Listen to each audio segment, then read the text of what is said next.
watching Battlecast Primetime Update Edition. After months of asking, the wait is finally over. The Scrin invade the studio and show you some of their new units and powers in Kane's Wrath. Podcasting meet battlecasting. Battlecast Primetime and all the Command & Conquer TV programming will now be making their way to an iPod near you. See why suddenly these long trips aren't so bad after all. What started out with 32 people has now been narrowed down to 1. We bring you the highlights of the first ever C&C League tournament and a special edition of the 5. Battlecast Primetime Update starts now.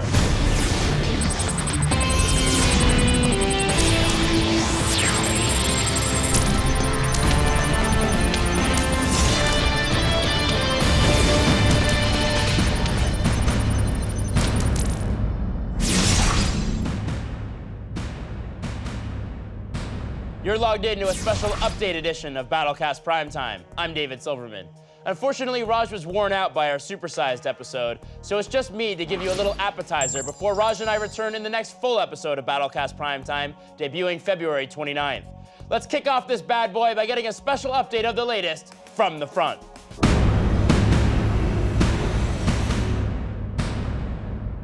Command & Conquer TV started out on commandandconquer.com back in August of last year. In case you missed any of our earlier episodes, the pre-sale disc for Kane's Wrath included the first several episodes of Battlecast Primetime, Command School, and Aftermath.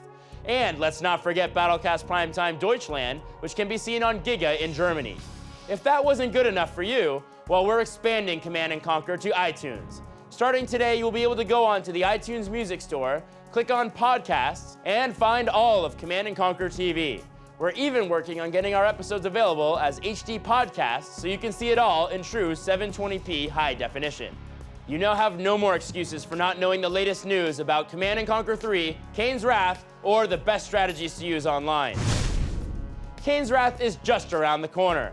But what if you're one of the few who didn't even play Command & Conquer 3 Tiberium Wars? Well, launching concurrently with Kane's Wrath is the Command & Conquer 3 Limited Collection. This limited run version includes both Command & Conquer 3 Tiberium Wars and C&C 3 Kane's Wrath. Relive the greatest moments of Command & Conquer 3 or discover the action for the very first time. For several months, EALA has been keeping the mother of all secrets, and in only a few weeks, a major announcement will come, and all of those who purchase either Command & Conquer 3 Limited Collection or Kane's Wrath on the PC will have one more reason to cheer. Be glued to www.commandandconquer.com in only 2 weeks, and look for next month's episode of Battlecast Primetime for even more details on this top secret announcement from EALA. While Raj isn't here in studio, he demanded to be part of this special edition of the 5, and with $5,000 at stake, who can blame him? So Raj, lend us your voice. Players, lend us your ears. It's time for the Battlecast 5.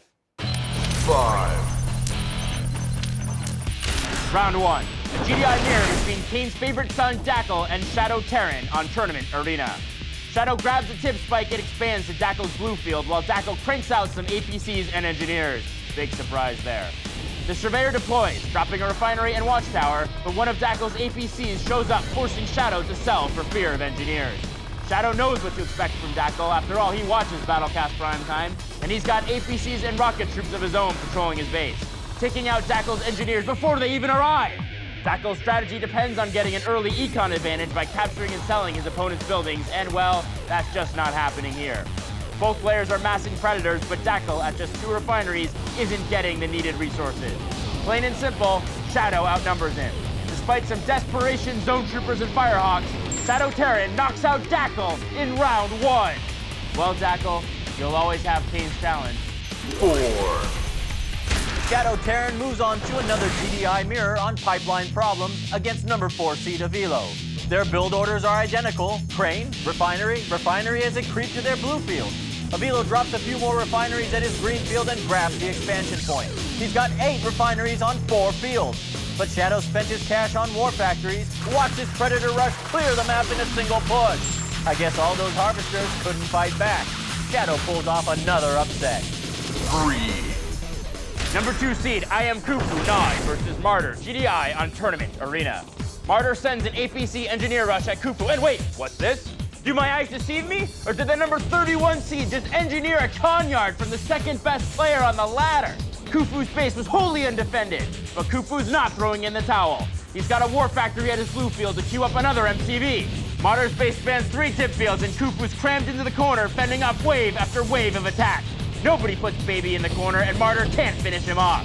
Khufu cranks out Fanatics and Scorpions to hold the line, even teching to Avatars. But Martyr's Railgun Predators finally overpower him. Angry about that Game 1 loss, Khufu comes back to win his next 2 games and advances to round 2.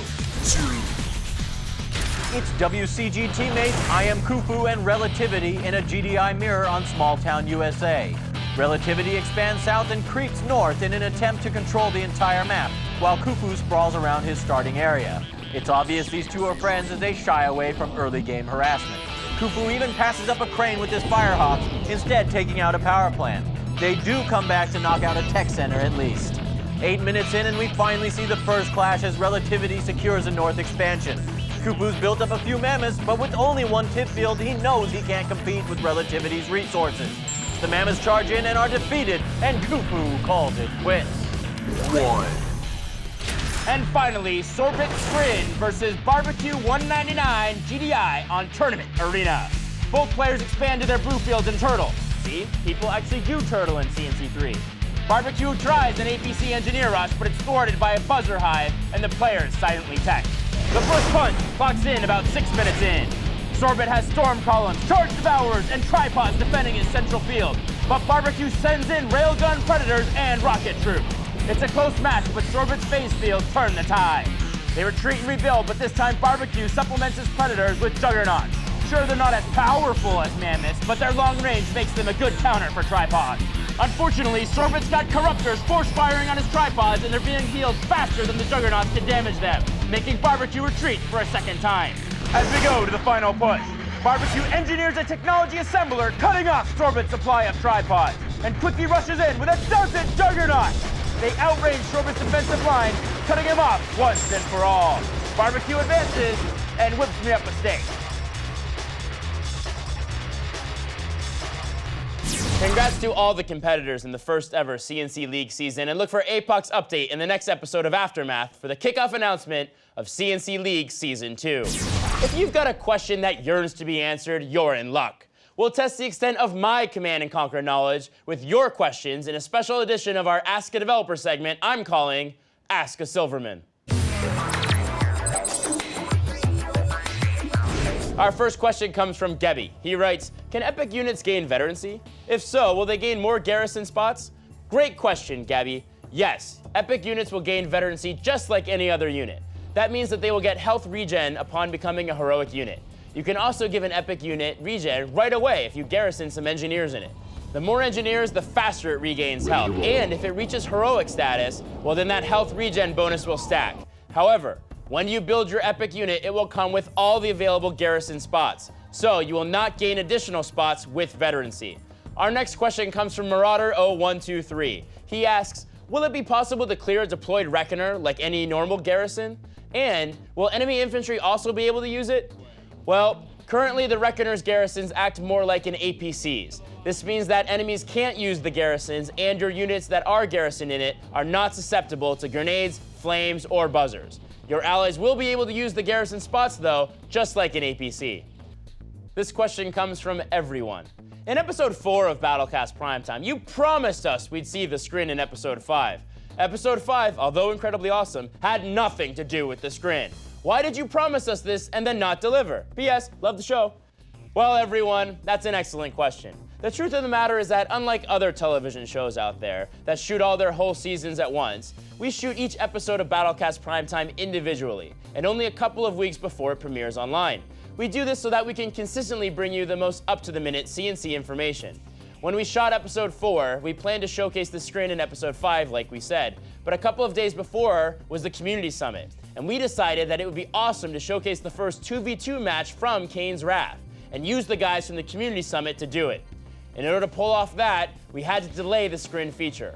Hopefully, you agreed with that decision. But if not, after this last question I'm about to read, I'll throw you a bone and show you some of that Scrin stuff in Kane's Wrath. Our last question is also about the Epic units and is brought to us from Tankular. He writes, can Epic units crush tier 3 tanks? How cool would that be? And well, Tankular, how cool is it that actually this is the case?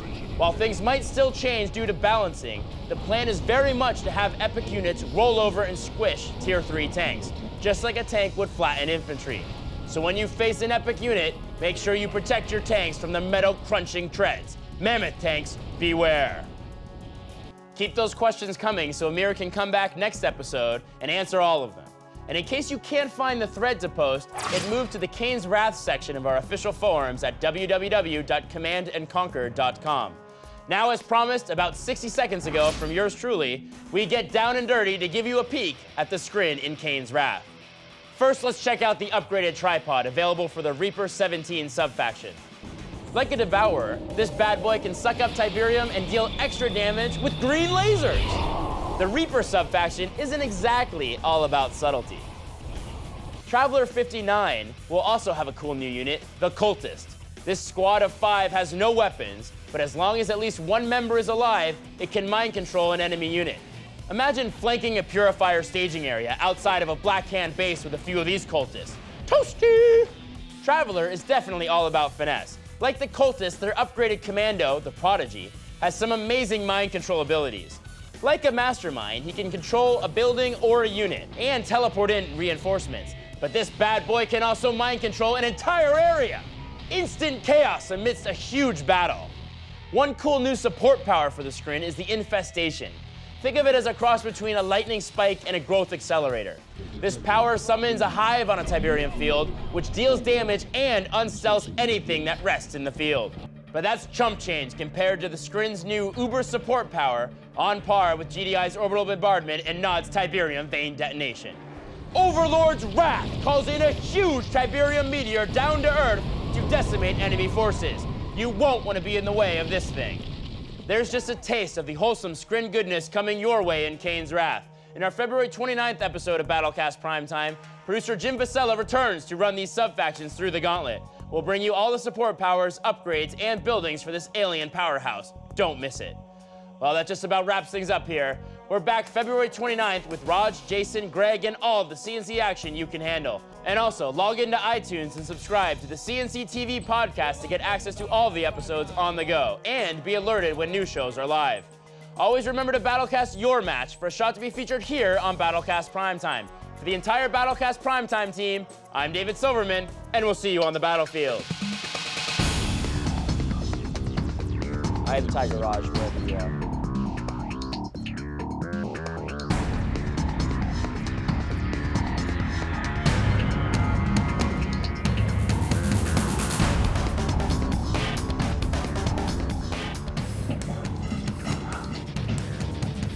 I'm Raj Joshi.